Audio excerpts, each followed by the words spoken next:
네, 하나님이 어떻게 생겼을까? 어쩌면 저 옷은 고구려 복장 비슷한데요.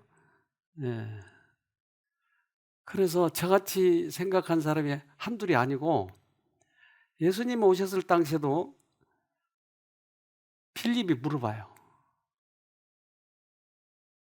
요한복음 14장 8절 빌립이 가로되 주여 아버지를 우리에게 보여주옵소서 그리하면 족하겠나이다. 네, 아버지를 보여달래요. 그래서 예수님이 어떻게 보여주시나 참 궁금했거든요. 그랬더니 이렇게 말씀하세요.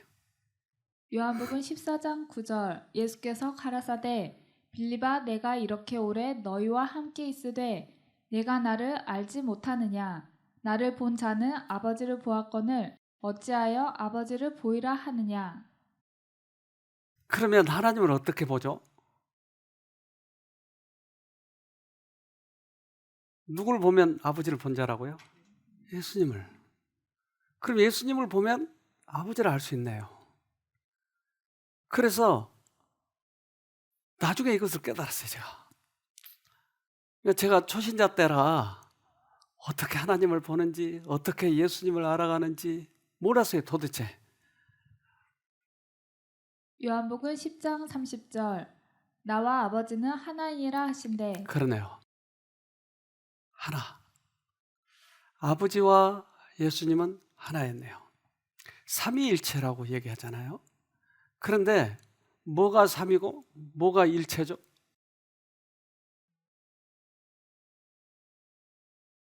하시는 일이 세 분이 하시는 거예요. 성품은 하나예요. 그래서 예수님은 아버지를 나타내러 오셨어요. 그러면 예수님은 누가 나타내죠? 성령. 이게 하시는 일이에요. 그래서 세 분은 하나다. 그것은 성품이 하나다. 하시는 일은 세 분이다. 개성은 세 분이다. 그래서 세 분이 하나가 됐다고 하는 거예요. 예수님이 이 땅에 오셔서 아버지를 보여줘야 되는데 가장 극적인 부분이 십자가였어요. 요한복음 1장 18절 지금까지 하나님을 본 사람은 아무도 없었습니다.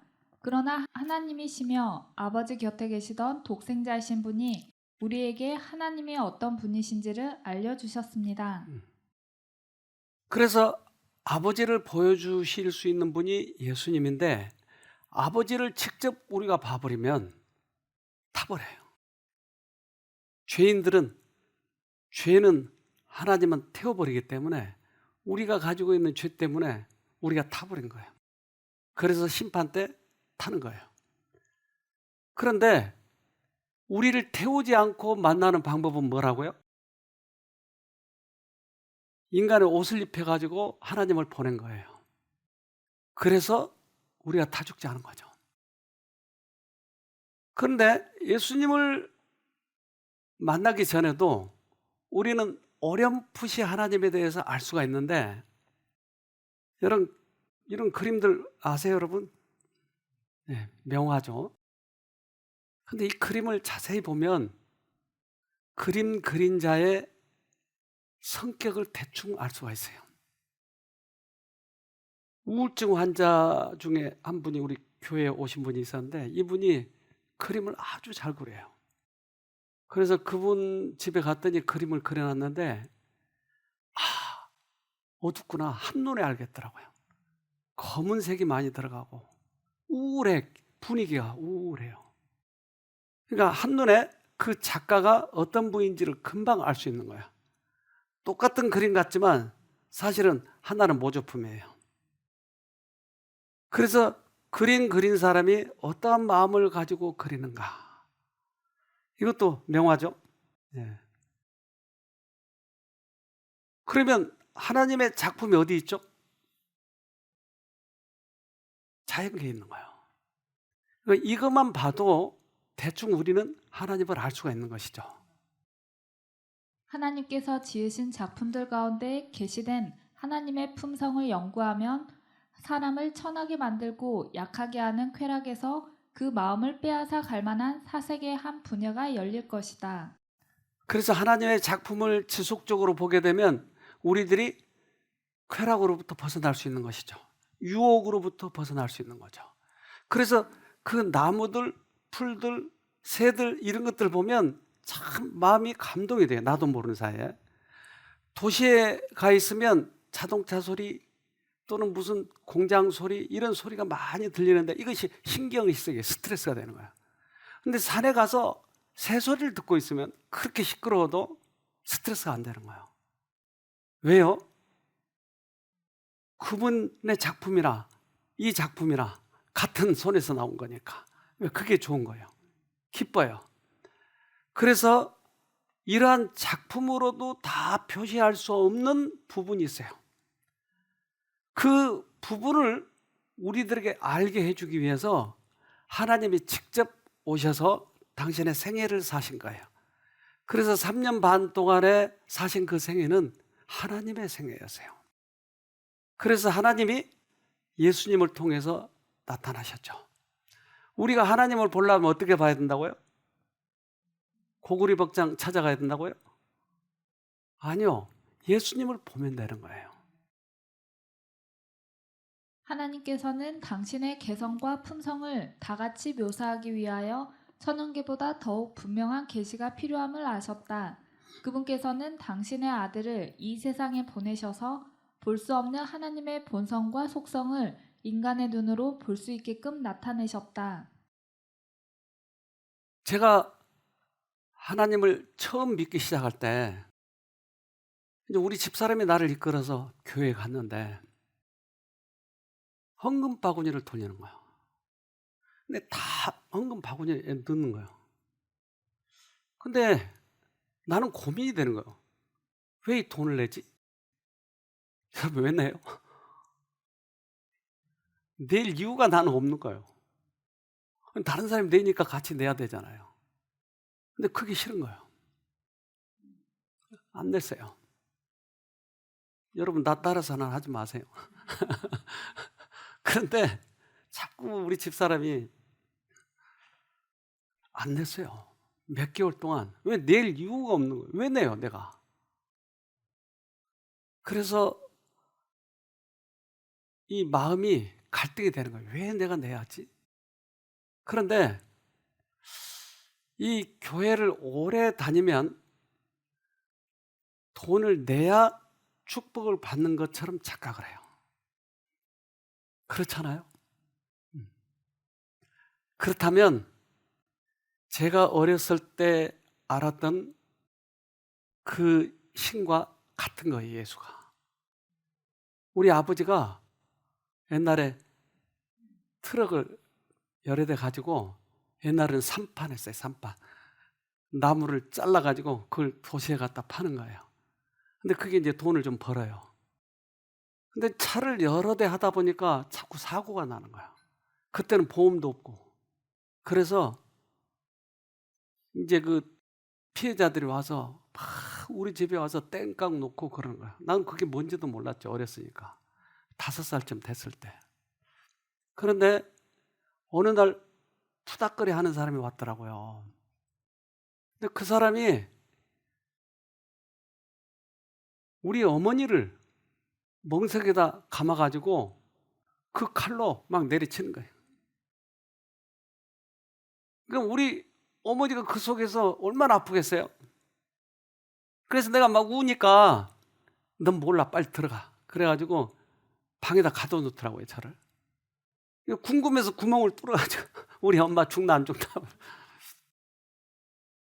그때 우리 아버지가 돈 한 뭉텅이를 갖다가 놓더라고요. 막 이 사람이 춤추다가 그걸 또 보더니 저거 그러면서 또 춤을 추는 거예요. 그러니까 또 한 뭉텅이를 갖다 놓으니까 그래도 저거. 세 번째 갖다 놓으니까 이제 풀더라고요. 아, 신들은 돈을 갖다 놔야 용서해 주는구나. 돈 안 주면 치시는구나. 여러분 어디하고 비슷해요? 교회하고 같잖아요. 교회도 헌금을 내야 복 받는다고 그러잖아요. 헌금 안 내면 벌 주신다고 그러잖아요. 똑같잖아요. 그러면 신이 뭐가 달라요? 안 그래요? 하늘의 하나님과 저 잡신과 다를 게 뭐가 있어요? 그래서 이 시골에 처음에 들어오니까 이 산 등산 가는데 못 가겠어요. 무서워서. 별의별 걸 다 걸어놨어요. 그래서 밤에 올라가는데 뭐가 이 천 같은 게 휙 지나가는데 깜짝 놀랐어요. 천을 길게 늘어뜨려가지고 빨간 거 파란 거예요. 엄청 내가 무서웠어요. 그때 처음에. 아유 왜 이러죠 산에. 하나님도 달라고 그러면 똑같아요. 사도행전 17장 25절 또 무엇이 부족한 것처럼 사람의 손으로 섬김을 받으시는 것이 아니니 이는 만민에게 생명과 호흡과 만물을 친히 주시는 자이심이라. 달라요? 하나님은 주시네요. 당신의 목숨까지 주시네요. 다른 신은 달라고 하는 거예요. 안 주면 죽인다고 하는 거예요. 그러니까 하나님의 신과 다른 신과 다른 걸 알아야죠 우리가. 그러면 이거 믿으나 저거 믿으나 똑같잖아요 그러면 결국. 그래서 많은 사람들이 하나님을 오해하는 거예요. 우상을 믿는거나 아닌거나. 그러니까 하나님이 다 똑같아. 그래가지고 요즘에는 종교 연합 운동이 일어나 버린 거죠. 왜? 다 선하게 사는 것이 추구한 목적이고 또 뭐 바쳐가지고 또 복 받고 하면 다 뭐 불교나 유교나 다 그리스도교나 똑같으니까 뭔가 달라야 되지 않겠어요? 뭐가 다르냐고요? 하나님은 당신의 아들의 생명까지 주셔서 우리를 구원하신 거예요. 다른 이방신은 우리 보고 바치래요. 그래서 우리 자식까지 태워주기래요. 그래서 에밀레정이 태어나고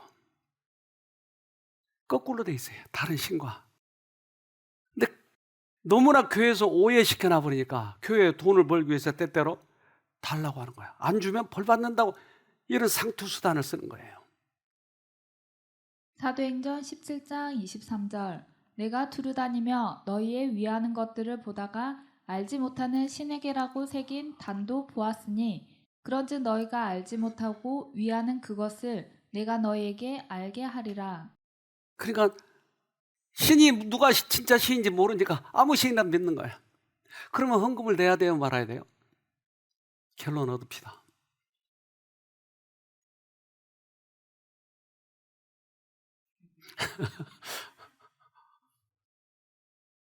우리 오늘 결론 짓자고요. 내지 말기로. 그런데 내 마음에 큰 감동이 왔어요. 아, 이래서 하나님을 믿는 거구나. 그러니까 헌금을 내고 말고요. 그리고 그 용서의 경험을 얻었을 때 너무 감동이 된 거야. 아, 내 죄를 이렇게 용서하셨구나. 그러니까 내 목숨까지라도 내놓겠더라고요. 이것이 헌금의 의미예요. 그런데 안 내면 죽인다. 이것 때문에 겁나서 드리는 것은 의미가 없다니까요. 그래서 그러면 진짜 신을 알기 위해서 알아봐야 되지 않겠어요? 제가 옛날에 처음으로 외국에 나갈 때 자동차 사고가 나가지고 벌금형이 저에게 주어졌어요, 옛날에. 근데 나가려고 하니까 그게 딱 올라온 거예요.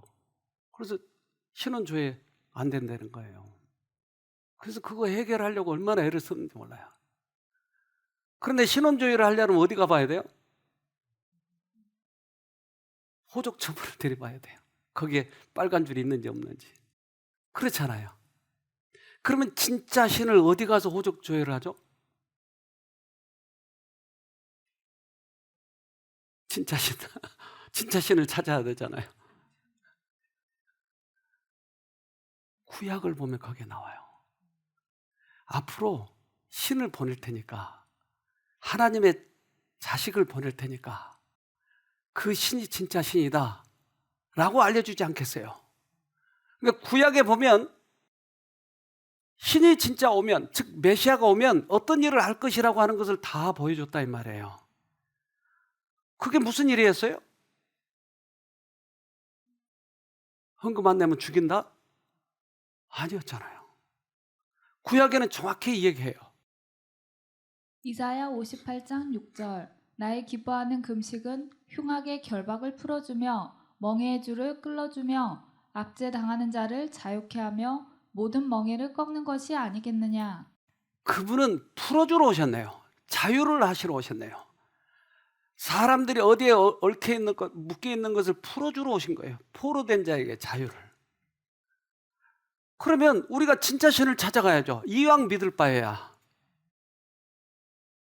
이사야 61장 1절 주 여호와의 신이 내게 임하셨으니 이는 여호와께서 내게 기름을 부으사 가난한 자에게 아름다운 소식을 전하게 하려 하심이라.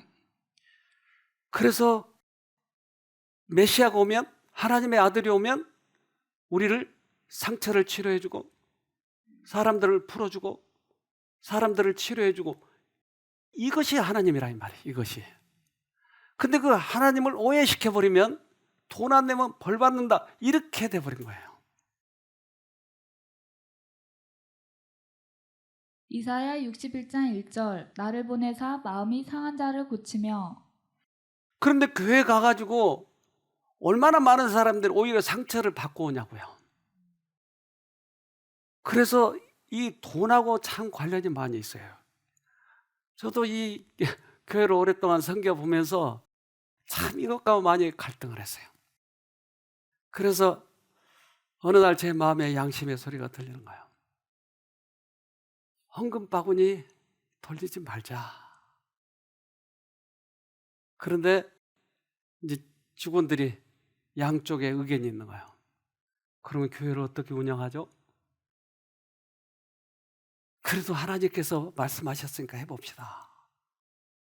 그래서 이제 반반인데 이제 제가 좀 약간 우겼어요. 그래서 하나님 말씀대로 해봅시다. 그래서 헌금 바구니를 치웠어요. 그리고 들어오는 데다 저 헌금통, 지금도 그러잖아요. 저 하나만 딱 놓았어요. 어떻게 됐을까요? 똑같아요? 그런데 그렇지 않았어요. 덜 내요. 덜 내요. 그러니까 이제 위기가 온 거예요. 이제 제가 하자고 한 거니까. 교회를 운영하기 그러면 어떻게 운영하냐고요. 뭐 전기세는 어떻게 내고, 자동차는 어떻게 내고, 보험은 어떻게. 이 여러 가지가 이제 걸리는 거예요. 그래서 우선 직원들이 조금 더 내서 해봅시다. 그리고 무조건 하나님의 은혜에 대해서, 십자가에 대해서 설교를 했어요. 그 뒤로 부족한 적이 없었어요. 오히려 더 나왔어요. 지금도 마찬가지예요.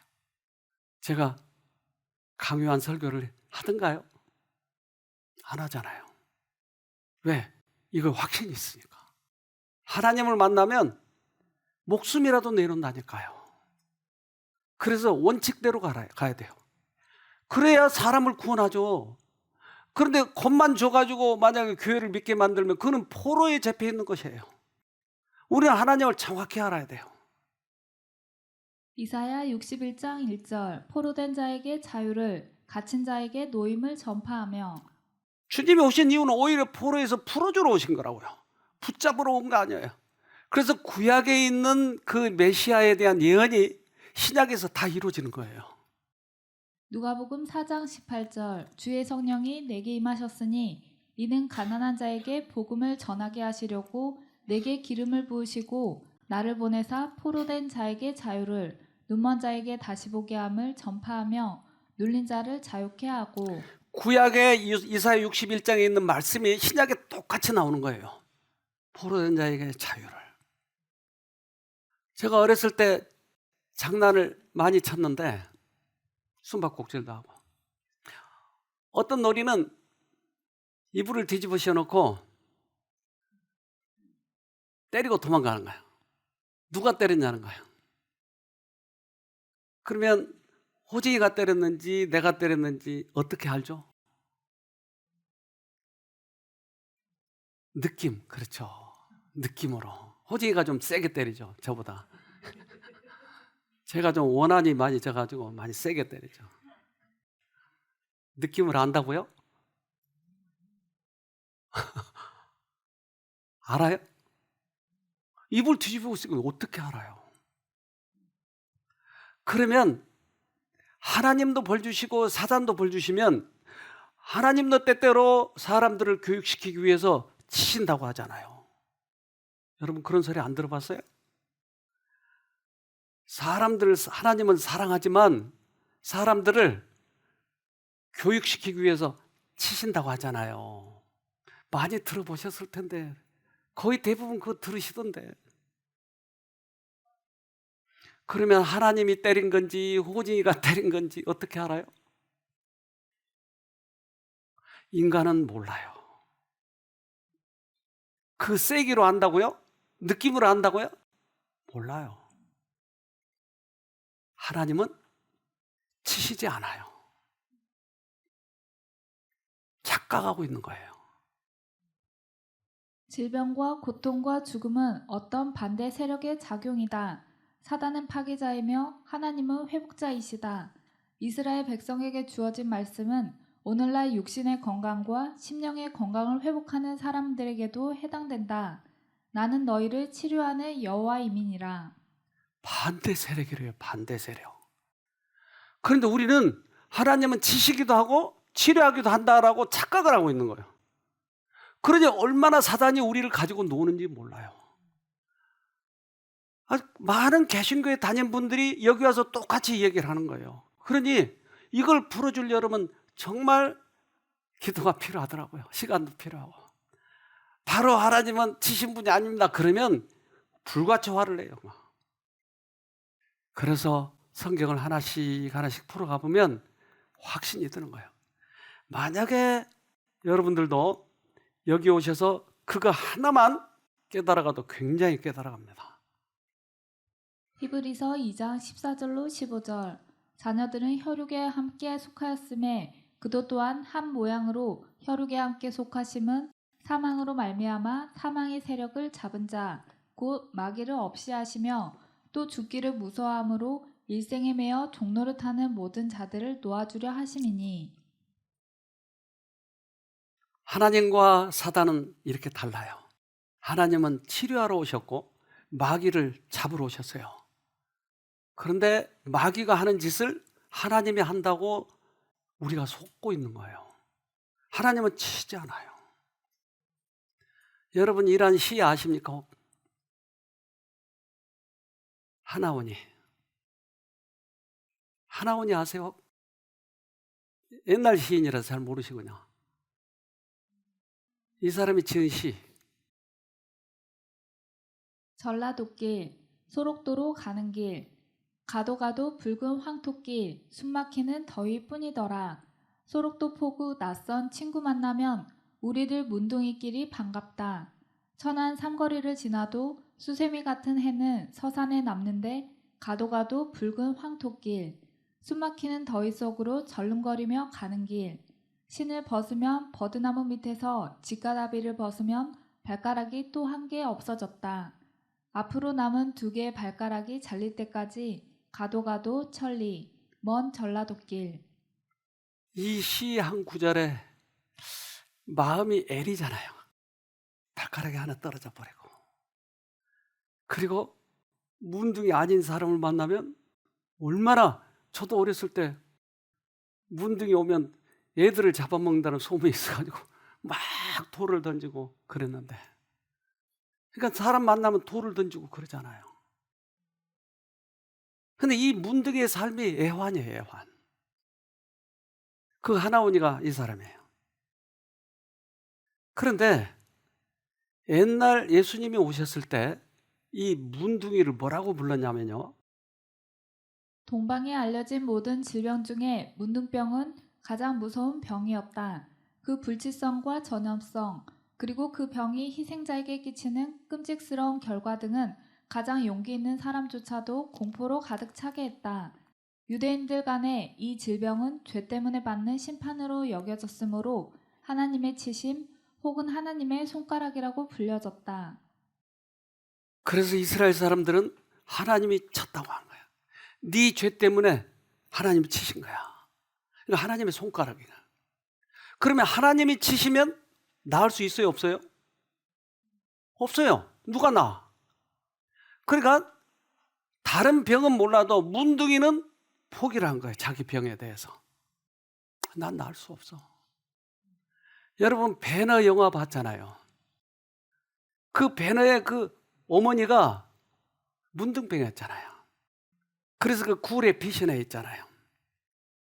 이 질병의 결박을 받은 자가 정결함을 입었다는 일은 한 번도 없었다. 한 번도 치료된 적이 없어요. 왜 치료가 안 됐을까요? 문둥이는 못 고치시죠, 하나님이. 그렇죠? 고쳐요? 근데 왜 안 돼요? 그래요. 포기해서 그래요. 하나님이 쳤으니까. 하나님이 치심이라니까요. 그러니 하나님 믿는 사람들이 하나님이 쳤으면 방법이 없어진 거예요. 근데 그 중에 한 문둥이가 예수님을 찾아온 거예요. 사람들과의 접촉을 금지당한 그가 어떻게 그 치료자 앞에 자기 몸을 내보일 수가 있을까? 그리고 그는 그리스도께서 과연 자기를 고쳐주실까 하고 의심하였다. 사람들과 접촉할 수 없어요. 이 병은 부정 탔기 때문에. 그런데 사람들 앞에 가면 돌로 친 거예요. 그래서 우리도 어렸을 때 왜 돌로 던졌는지 모르지만 이런 유래의 손가 아닐까 이런 생각이 드는 거예요. 그럼 사람들 앞에 가면 돌을 던지니까 갈 수가 없잖아요. 그리고 예수라고 별 볼 일 있겠어? 제사장들도 오면은 가라고 그러고 저주하고 그랬는데 예수라고 별 볼 일 있겠어? 이 사람 생각에 갈등이 되는 거예요. 그런데 하나의 희망은 예수님은 가는 곳마다 사람을 낫게 한 거예요.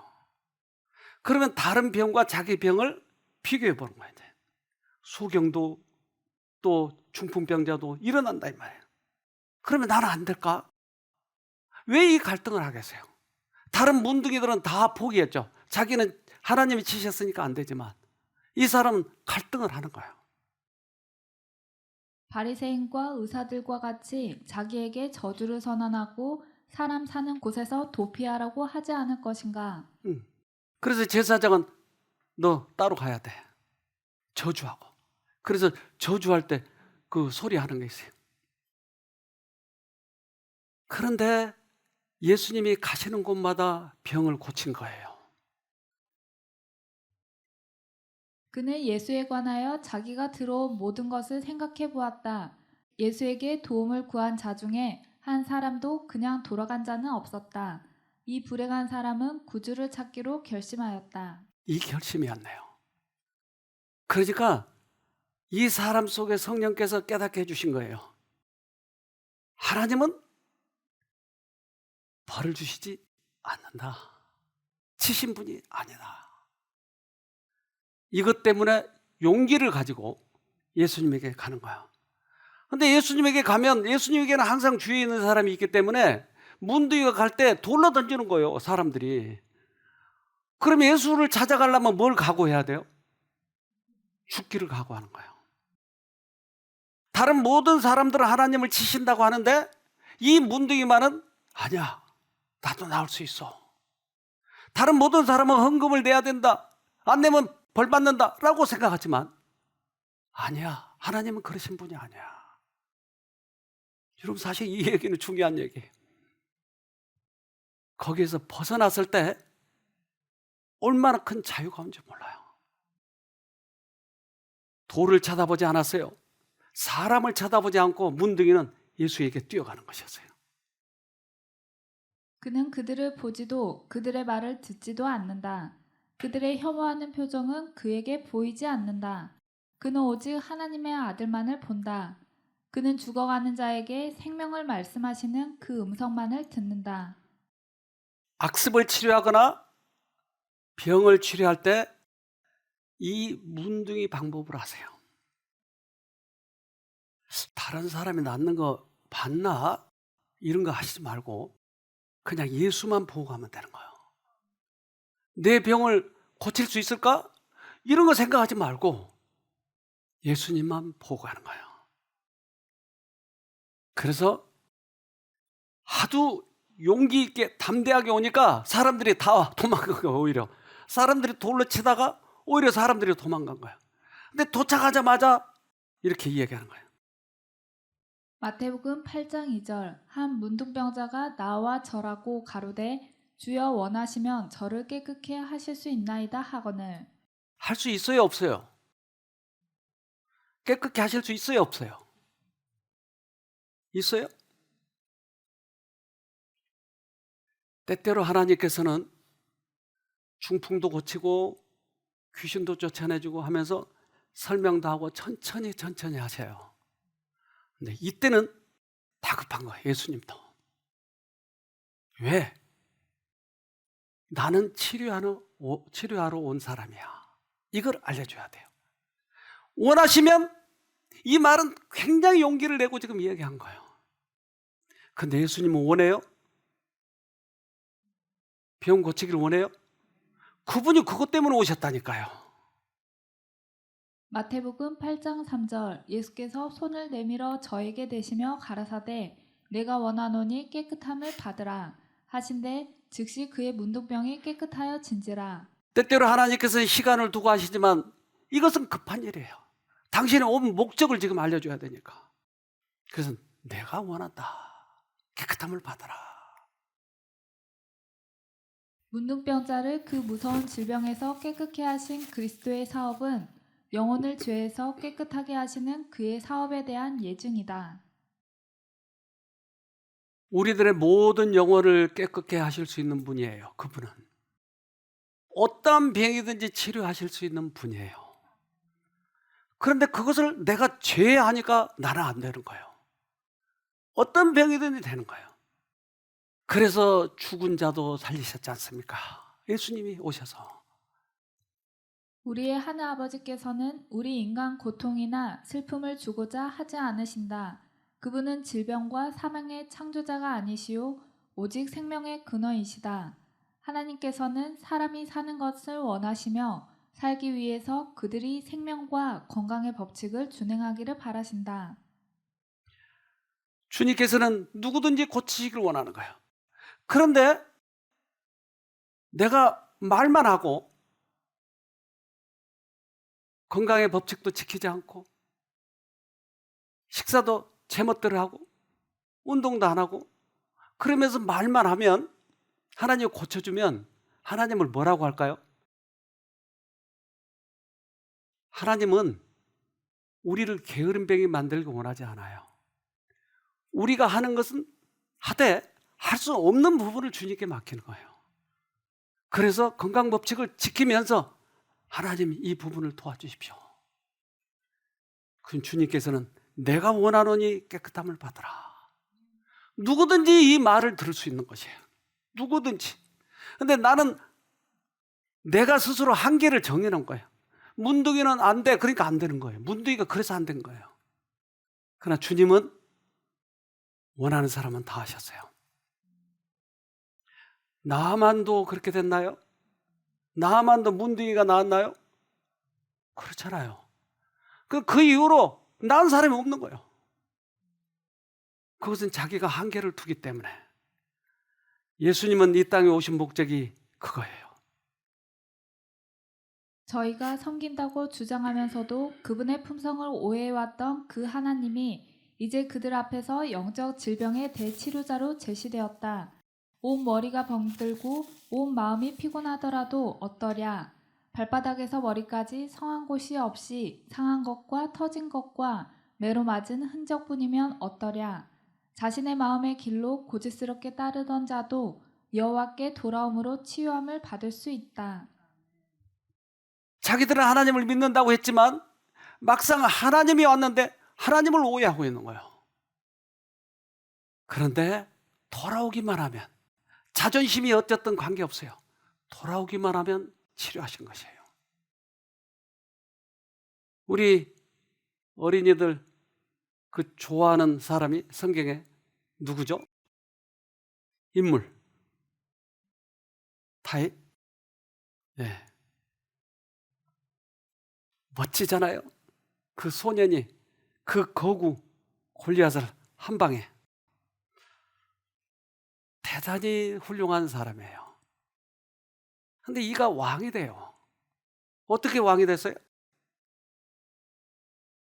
하나님이 기름 부어줬어요. 전쟁할 때마다 이겼나요? 어떻게 이겼어요? 하나님이 이기게 해주시니까. 근데 어느 날 폼 좀 재면, 그러니까 지위가 높아지거나 돈이 많아지면 주의해야 돼요. 특별히 남자들. 돈 많아지면 의시 되려고 하는 거예요. 근데 폼 좀 재려고 하니까 이제는 하나님, 당신 좀 가만히 계세요. 이제 내가 할 테니까. 그리고 하나님 좀 비켜나세요. 이제 나 혼자 할 거예요. 그러기 위해서는 무기가 필요한 거예요. 군인이 필요한 거예요. 전차가 필요한 거예요. 그래서 인구조사를 하는 거예요. 인구조사는 왜 했어요? 이제 하나님, 내가 어느 정도 컸으니까 당신은 가만히 계세요. 이제 내가 할 거예요. 이거예요. 교만해진 거예요. 그런데 그 백성들이 이런 정신을 모두 다 가지고 있던 거예요. 그래서 인구수를 세라. 이것은 누구 아이디어였어요? 보니까 그런가요? 그런데 성경은 이렇게 얘기해요. 사무엘하 24장 1절 여호와께서 다시 이스라엘을 향하여 진노하사 저희를 치시려고 다윗을 감동시키사 가서 이스라엘과 유다의 인구를 조사하라 하신지라. 근데 여호와가 했다고 그러네요. 야, 호진아, 너 내 보석 좀 도둑질 해라. 손으로 도둑질 하려고 그러면 어떻게 한다고요? 팔을 잘라버리려고. 이 말이 지금. 여호와가 진노하사 저희를 계획적으로 치려고 준비하고 있는 거예요. 어떻게 하면? 인구수를 세면 탁 자르려고. 이거 여호와 맞죠? 그런데 이 말을 듣고 사람들은 아멘, 아멘. 이 하나님 맞아요? 예수님이 이 땅에 온 목적을 생각해 보세요. 사람을 치려고 왔어요? 아니잖아요. 근데 하나님이 치셨다고 계속 반론을 펴는 거예요. 하나님이 친다고 그랬지 않느냐고. 그러니까 이 말에 저도 헷갈리는 거예요. 이걸 어떻게 해석해야지. 그런데 어느 날 우리 둘째 아들이 이제 밤 늦게 오니까 저는 차가 그때는 2개가 있었어요. 그래서 집에다 하나 두고 이제 하나는 밤에 저 상거리에다 내놓는 거예요. 그러면 지들이 차 타고 들어온 거예요. 이제 무면허지 완전히. 그때 겁도 없었어요. 고등학교 때. 그러니까 상거리에서 여기까지는 뭐 별 탈 없으니까 이런 마음으로. 근데 어느 날 어둑어둑해지면서 눈이 내리기 시작하는 거예요. 아차, 제 서투른데 내가 가서 데리고 와야 되겠다. 그리고는 이렇게 가서 이제 부대 앞에서 올라가잖아요. 근데 눈이 오니까 노련한 사람들은 서서히 그러니까 누가 오더라도 브레이크를 잡으면 획 돌아버리니까 브레이크를 서서히 잡으면서 한쪽으로 비켜가는 거죠. 그래서 이제 나는 올라가는데 저쪽에서 차가 안 오는 거예요. 그러니까 나는 서서히 가는 거죠. 난 노련하니까. 근데 오는 사람이 브레이크를 확 밟은 거예요. 그게 차가 휙 돌더니 저쪽 산에다 가서 들이받는데 들이받는 순간 차가 전복이 되는 거예요. 완전히 뒤집혀버려요. 그래서 아유, 저 사람 죽었을 것 같은데 큰일 났네. 그리고는 차를 세워놓고 쫓아갔어요. 보니까 우리 차예요. 야, 누구 죽었냐 살았냐? 그러니까 푹푹 기어 나오더라고요. 얘를 보니까 살아있어서 얼마나 다행인지. 근데 여기저기 이제 찢기고 상처가 나와. 아빠가 잘못했어. 아빠가 그랬어. 아빠가 다 잘못한 거야. 그러니까 얘가 아무 말도 않고 나와요. 아빠가 그랬잖아요. 그렇죠? 대답을 못 하세요. 아빠가 한 거 아니에요? 지가 한 거예요. 근데 왜 아빠가 했다고 그래요? 모든 것을 내가 책임지려고 하는 거예요. 이 아이의 모든 잘못을 내가 책임지려고 하는 거예요. 내가 쳤노라. 사실은 누가 쳤는데요? 사단이 한 거예요. 역대상 21장 1절 사단이 일어나 이스라엘을 대적하고 다윗을 격동하여 이스라엘을 계수하게 하니라. 똑같은 사건을 사무엘하고 역대상하고 다른 데서 썼을 뿐이에요. 똑같은 지금 장면이에요.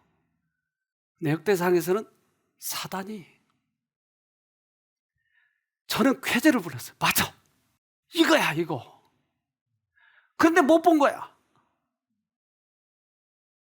모든 부분을 그렇게 써놨어요. 하나님께서는 사단이 그랬대 이렇게 하시지 않았어요. 당신이 모든 것을 다 책임져 버리려고 내가 쳤노라. 이런 장면이 수없이 많은 거였어요. 하나님은 절대 치시지 않아요. 이건 사단이 한 것이었어요. 역대상 21장 8절 다윗이 하나님께 아뢰되 내가 이 일을 행함으로 큰 죄를 범하였나이다. 이제 간구하옵나니 종의 죄를 사하여 주옵소서. 내가 심히 미련하여 행하였나이다 하니라. 다윗은 하나님의 사랑에 깨달아요. 내가 잘못했다고. 사단에게 속았다고. 우리는 세속적으로 부흥하거나 높은 자를 차지하면 이상하게 교만하게 돼 있어요. 이때 조심해야 돼. 다윗이 여기에서 넘어간 거예요. 세속적 성공과 명예는 다윗의 품성을 매우 약하게 하여 그는 유혹자에게 여러 번 패배를 당하였다. 제가 저 위에 구쉼터에서 하다가 거기에서 이제 여기 지어가지고 내려오게 됐는데, 거기에서 한 사람이 차에서 내리더니, 이제 저는 거기 이제 빗자락 가지고 쓸고 있는데, 여기 원장이 어디 있어요? 왜 물어보세요? 아니, 원장 좀 만나려고. 전데요? 그랬더니 몇 가지 물어보더니 타고 가버려요. 아니, 원장을 물어봐서 말을 해야지. 그냥 씩 하고 도망간 거. 기분이 조금 상하더라고요. 그리고 1년이 흘렀어요. 이제 여기 내려왔는데 그 사람이 또 찾아왔어요. 그리고는 상담실에 들어왔는데 그 위에 그 사람이었어요. 그래서 완전히 달라져 가지고 왔는데 거의 죽을 것처럼 돼가지고 온 거예요. 그러니까 그때 병이 시작이 됐는데 1년간을 돌다가 결국 여기 또 온 거예요. 보니까 배를 열었는데 너무 꽉 차서 수술을 못하고 닫아버렸어요. 그리고 밥을 못 먹는 거예요. 죽을 조금, 그 소화가 안 되니까 다 죽게 된 거예요. 그래서 이제 그분하고 이야기하는 중에 이런 얘기를 하는 거예요. 저 이제 이분이 교수였어요. 다른 데서 그 디톡스 이런 거 좀 하고 여기 와서 쉬고 그러면 안 될까요? 또 기분 나쁜 소리 하는 거예요. 그래서 그거 다 끝나면 오세요. 여기서는 그걸 안 하고 하나님이 직접 낫게 하시도록 하니까 그거 끝나고 오세요. 아니 여기서 왔다 갔다 하면 안 되냐고. 그냥 지난번에는 그분이 싫다고 했지만 지금은 그렇게 해서는 안 되니까 내가 돌아가시라고. 그랬더니 한참 생각하다가 그럼 해보겠습니다. 그래서 그분 손을 잡고 기도해 주는데 손이 막 떨리는 거예요. 이제 교수니까 살 만큼 살지 않겠어요? 근데 부인이 옆에서 저는 남편을 맡겨놓고 갈게요. 아니 이 사람이 내일 죽을지 모레 죽을지 모르는데 왜 나가시냐고. 같이 계셔야죠. 그랬더니 자기는 돈을 벌어야 된다는 거예요. 아니 교수님을 그동안 오래 했다며 왜 먹고 살 것이 없겠어요. 그랬더니 주저 하는 거야. 어차피 만약에 돌아가신다면 마지막 둘이 그동안 못했던 말, 그동안 서로 용서하지 못한 거 이런 거 나누면서 지내야 되지 않겠느냐고. 그러니까 이제 얼굴이 뻘개지는 거예요. 둘이 보니까 부부는 부부지만 그저 형식적으로 사는 것이었어요. 깜짝 놀랐어요. 이렇게 두 사이가 이럴 줄이야. 그래서 두 분이 같이 계셔야 됩니다. 그렇지 않으면 저희 못 받겠어요. 그랬더니 부인이 결정을 하더라고요. 그럼 같이 있겠습니다. 이제 어떻게 할 도리가 없어요. 병원도 안 되지. 다른 데서도 1년간 해봤는데 안 되지. 그래서 이분이 완전히 자기를 낮추니까 되기 시작하더라고요. 이제. 그래서 등산도 같이 가고. 그런데 이분이 서로 이제 그동안 못했던 말이야 얼마나 잘하겠어요. 교수니까. 그러나 진실이 없는 거예요. 서로가. 근데 서로 그 말을 나누고 하면서 특별히 하나님에 대해서 오해를 풀기 시작한 거야.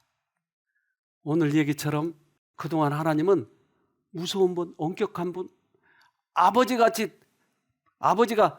좀 규율을 잡잖아요. 그런 아버지처럼 알았는데 여기 와보니까 하나님이 어머니 같은 자상한 하나님이라고 하는 걸 알게 됐다는 거야. 그 부인 얘기 좀 들어봅시다. 제가 이곳에 와서 지금 강의를 들으면서 좀 놀랐던 것은 어린 시절부터 알던 그 하나님은 좀 아버지 같은 하나님이셨어요. 근데 제가 지금 강의 5일째 들으면서 발견한 하나님은 엄마같이 따뜻한 하나님이신 것 같아요. 마음이 너무너무 놓이고요. 설령 그리 아니하실지라도 지금 이 단계까지 와 있는 게 너무나 감사하고요. 사실 신앙을 이렇게 직접적으로 하나님과 만날 기회가 그렇게 많지는 않아요. 그래서 어떻게 보면 실질적인 신앙적인 체험을 남편이 지금 처음 하고 있다는 생각이 들고요. 그런 기회를 이렇게 함께 할 수 있어서 마치 고등학교 때 수양에 온 기분으로 이렇게 시간 보낼 수 있게 돼서 너무 행복하고요. 제가 쉼터에 온 것은 남편이 준 제게 선물인 것 같습니다. 이제까지 오해했던 하나님을 풀기 시작하면서 이제 되기 시작하는 거예요. 그래서 이분이 보름 만에 밥을 먹기 시작을 했어요. 한 달 만에 완치가 된 거예요. 그래서 바로 복직 신청을 한 거예요. 그래서 그러면 안 된다, 좀 더 쉬어야 된다 해도 그래서 그 대학에 제가 그 교회를 방문을 했어요. 근데 그 교회 주보에 이렇게 나왔더라고요. 크리스마스의 이브의 또 다른 기적. 지난주 목회 서신에 크리스마스 이브의 기적을 나누었지요. 교과 시간이 시작되기 전에 옆에 앉아있던 아내의 휴대폰에 이 장로님의 교회에 출석할 것이라는 문자가 날아왔습니다. 이미 복직은 결정했지만 이 장로님이 교회에 출석하는 것은 처음이었습니다. 지난 5월 암 발병 후 절망적인 상황에서 수많은 성도들의 기도와 방문, 쑥찜질 봉사, 반찬 봉사 등은 발병 후 거의 7개월째인 크리스마스 이브에 건강한 모습으로 교회에 다시 출석하신 것입니다. 식사를 하면서 떡국과 반찬을 드시는 이 장로님과 이를 흐뭇하게 바라보는 사모님을 바라보면서 가슴이 찡하였습니다. 너무나 감사하고 기뻤습니다. 하나님께서 우리에게 크리스마스 이브에 새로운 기적을 베풀어 주신 것입니다. 더욱 건강하셔서 생명이신 하나님을 체험적으로 증거하는 믿음의 종이 되시리라고 축복해 드렸습니다. 잊지 못할 크리스마스 이브였습니다. 크리스마스 선물이었네요. 남편을 회복시켜서 보내셨네요. 떡국을 먹다니, 죽도 못 먹는 사람이. 그렇게 된 가장 결정적인 이유는 하나님에 대한 오해가 풀어진 거예요. 다시 그 하나님을 만나세요. 꼭 승리하기를 바랍니다. 기도합시다. 하늘에 계신 아버지, 하나님이 우리에게 얼마나 크신 사랑을 가지고 우리에게 접근하셨는지 그동안 몰랐습니다. 이제 다시 만나고 싶습니다. 그 자비하신 하나님, 그 능력의 하나님, 무시하고 살았던 저희를 용서해 주시고 이제 그 하나님을 다시 만날 수 있도록 도와주시옵소서. 우리 모두 다 그 하나님 만나서 기쁘고 즐겁고 건강하게 지낼 수 있도록 우리 모두에게 축복해 주시옵기를 예수님 이름으로 기도합니다. 아멘.